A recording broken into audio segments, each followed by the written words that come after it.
ಒಂದು ಲೇಖನ ಬಂದಿತ್ತು, ದೇಶಕ್ಕೆ ಭಾಳ ಅನ್ಯಾಯ ಆಗಿರೋದು ಅನಕ್ಷರಸ್ಥರಿಂದ ಆಗ್ಯದ ಅಂತ. ನಾವು ಒಪ್ಪಲಿಲ್ಲ ಅದನ್ನು. ದೇಶಕ್ಕೆ ಅನಕ್ಷರಸ್ಥರಿಂದ ಜಾಸ್ತಿ ಹಾನಿ ಆಗಿಲ್ಲ, ಅಕ್ಷರಸ್ಥ ಮೋಸಗಾರರಿಂದ ಜಾಸ್ತಿ ಹಾನಿ ಆಗ್ಯದ. ದಯವಿಟ್ಟು ಗಮನ ಇಟ್ಟು ನೋಡ್ರಿ. ಎಷ್ಟೋ ಜನ ಡಾಕ್ಟರ್ಸು ಪೇಷಂಟಿಗೆ ಗೊತ್ತಾಗಲಾರ್ದಂಗೆ ಕಿಡ್ನಿ ತಕ್ಕೋತಾರೆ. MS ಆಗ್ಯಾರ, ದೊಡ್ಡ ಡಾಕ್ಟರು, ಸರ್ಜನ್ ಆಗ್ಯಾರ, ಬಟ್ ಪೇಷಂಟಿಗೆ ಗೊತ್ತಾಗಲಾರ್ದಂಗೆ ಕಿಡ್ನಿ ತಕ್ಕೋತಾರೆ. ಬೇಕೋ ಬೇಡೋ ಎಲ್ಲ ಟೆಸ್ಟ್ ಮಾಡಿಸ್ತಾರೆ. ನಿಮ್ಗೆ ಗೊತ್ತದವ್ರು ಬೇಕಾಗಿಲ್ಲ ಅಂತ ಗೊತ್ತದವ್ರಿಗೆ ಆದರೂ ಮಾಡಿಸ್ತಾರೆ. ಯಾಕಂದರೆ ನಡಿಬೇಕಲ್ಲ ವ್ಯವಹಾರ. ದೊಡ್ಡ ದೊಡ್ಡ ಬ್ರಿಡ್ಜ್ ಬಿದ್ದು ಹೋಗ್ತಾವೆ, ಕಟ್ಟಿದ ಒಂದು ತಿಂಗಳಿಗೆ ಬಿದ್ದು ಹೋಗ್ತಾವೆ ಬ್ರಿಡ್ಜು. ಕಟ್ಟಿದವ್ರು ಯಾರೂ ಅನಕ್ಷರಸ್ಥರಲ್ಲ ಕಟ್ಟಿದವರು, ಎಲ್ಲರೂ ದೊಡ್ಡ ದೊಡ್ಡ ಇಂಜಿನಿಯರೇ ಕಟ್ಟಿದವರು. ಈಗ ನಾವು ಪೇಪರ್ನ ನೋಡ್ತೀವಿ, ಆ ಬ್ಯಾಂಕಿಂದ 4,000 ಕೋಟಿ ಹೋತು, ಈ ಬ್ಯಾಂಕಿಂದ 5,000 ಕೋಟಿ ಹೋತು. ಇದು ಯಾರೂ ಅನಕ್ಷರಸ್ಥರು ಮಾಡೋ ಕೆಲಸ ಅಲ್ಲ, ಪಕ್ಕಾ ಚಾರ್ಟರ್ಡ್ ಅಕೌಂಟೆಂಟ್ ಮಾಡೋ ಕೆಲಸನೇ ಇದು. ನಮ್ಮಲ್ಲಿ ಮತ್ತು IAS IPS ಅಂತ ಹೇಳ್ತೀವಿ, ಕ್ರೀಮ್ ಆಫ್ ಅವರ್ ಸೊಸೈಟಿ. ಅವರಲ್ಲೂ ಭಾಳ ಜನ ಭ್ರಷ್ಟರಾಗಿರೋದನ್ನು ಕಂಡಿಲ್ಲ ನಾವು. ನನಗೆ ಕಾಡೋದು ಇದು ಸಮಸ್ಯೆ. ಬಹಳ ಶಾಣ್ಯರು ಅಂತ ಕೊಡಿಸಿ ಅವ್ರನ್ನೆಲ್ಲ. ಅವರಿಂದ ಆಗುವಷ್ಟು ಅನ್ಯಾಯ ಬಹುಶಃ ಅನಕ್ಷರಸ್ಥರಿಂದ ಆಗಿಲ್ಲ ಯಾವತ್ತೂ.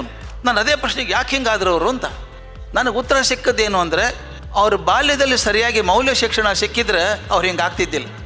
ಈ ಮೌಲ್ಯ ಅನ್ನೋದು ಸ್ನೇಹಿತರು ದಯವಿಟ್ಟು ಹೇಳ್ತೀನಿ, ನಾನು ಭಾಷಣ ಮಾಡಿ ಕಲಿಸ್ಲಿಕ್ಕೆ ಸಾಧ್ಯ ಇಲ್ಲ, ನಡೆದೇ ತೋರಿಸ್ಬೇಕಾಗ್ತದೆ, ಬೇರೆ ಮಾತಿಲ್ಲ.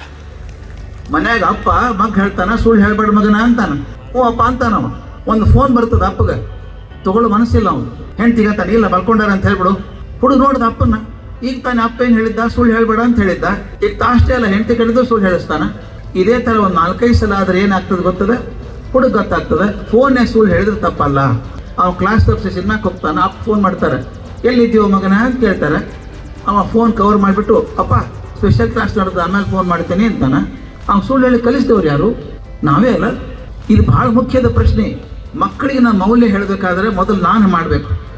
ಅದಕ್ಕೆ ಇಂಗ್ಲೀಷಲ್ಲಿ ಒಂದು ಮಾತದ, don't tell your child to go on moon, you go first and invite him ಅಂತ. ಮಾತಾಡೋದು ಭಾಳ ಸುಲಭದ, ಹಂಗೆ ಮಾಡು ಹಿಂಗೆ ಮಾಡು ಅಂತ ಹೇಳಲಿಕ್ಕೆ. ನಾನು ನಡ್ಕೊಂಡು ತೋರಿಸ್ಬೇಕಲ್ಲ. ಒಂದು ಮೊದಲು ನಾವು ಕಲಿಬೇಕಾದ್ರೆ ಶಿಕ್ಷಕ ಒಬ್ಬರೇ source of information and knowledge. ಈಗ ಹಂಗಿಲ್ಲ, multiple information centres of come. ಕಡೆ ಗೂಗಲ್ ಭಗವಾನ್ ಇದ್ದಾನೆ, ಕೊಡ್ತಾನೆ ಹೆಂಗಿದ್ರು ಇನ್ಫಾರ್ಮೇಷನ್. ಆಗಿನ ಕಾಲದ ಟೀಚರ್ ಸಂಬಳಕ್ಕೋಸ್ಕರ ಕೆಲಸ ಮಾಡಲೇ ಇಲ್ಲ. ಎಷ್ಟು ಪ್ರೀತಿಯಿಂದ ಮಾಡ್ತಿದ್ರು ಅಂದ್ರೆ ಮನೆಗೆ ಬರ್ತಿದ್ರಿ. ಮನೆಗೆ ಅವ್ರು ನಿಮಗೆಲ್ಲ ಅನುಭವ ಆಗಿರ್ಬೇಕು. ಶಿಕ್ಷಕರು ಮನೆಗೆ ಬರ್ತಿದ್ರು, ಮನೆಗೆ ಅವ್ರು ಯಾಕೋ ಆರಾಮಿಲ್ಲನೋ 3 ದಿವಸ ಬಂದಿಲ್ಲ ಸಾಲಿಗೆ. ಆ ಅಂತಃಕರಣ ಏನಿತ್ತು ಅದು ಕಮ್ಮಿಯಾಗಿ ಶಿಕ್ಷಕತ್ವ ಕೂಡ ಒಂದು ನೌಕರಿ ಆಗೈತಿ. ನಾ ಹೇಳೋದು, ಎಲ್ಲಿವರೆಗೂ ಕ್ಲಾಸ್ದಾಗ ಕೂತಂಥ ಮಗು ನನ್ನ ಮಗು ಅನ್ನೋ ಭಾವನೆ ನಿಮಗೆ ಬರುವುದಿಲ್ಲ, ಅಲ್ಲಿವರು ಸಾಕ್ಷಾತ್ ಒಳ್ಳೆಯ ಶಿಕ್ಷಕ ಆಗ್ಲಿಕ್ಕೆ ಸಾಧ್ಯ ಇಲ್ಲ. ಯಾಕಂದರೆ ಒಂದು ಮಾತು ಕೆಲವು ಟೀಚರ್ ಅಂತಾರೆ, ನೀವು ಬ್ಲ್ಯಾಕ್ ಮೇಲ್ ಮಾಡ್ತೀರಿ ನನ್ನಂತ. ಬ್ಲ್ಯಾಕ್ ಮೇಲು ವೈಟ್ ಮೇಲು ಮಾಡೋದೇ ಹಾಗೆ. ಕ್ಲಾಸ್ದಾಗ ಕೂತಂಥ ಮಗು ನನ್ನ ಮಗು ಅಂತ ಈ ಪಾಠ ಮಾಡಿದರೆ ನಿಮ್ಮ ಮಕ್ಕಳು ಚೆನ್ನಾಗಿರ್ತಾರೆ ಅಂತ ಹೇಳ್ತೀನಿ. ನನ್ನ ಮಕ್ಕಳು ಚೆನ್ನಾಗಿರ್ಬೇಕಾದ್ರೆ ನಾನು ಕ್ಲಾಸ್ನಾಗ ಕೂತಂಥ ಮಕ್ಕಳಿಗೆ ಚೆನ್ನಾಗಿ ಪಾಠ ಮಾಡಬೇಕು.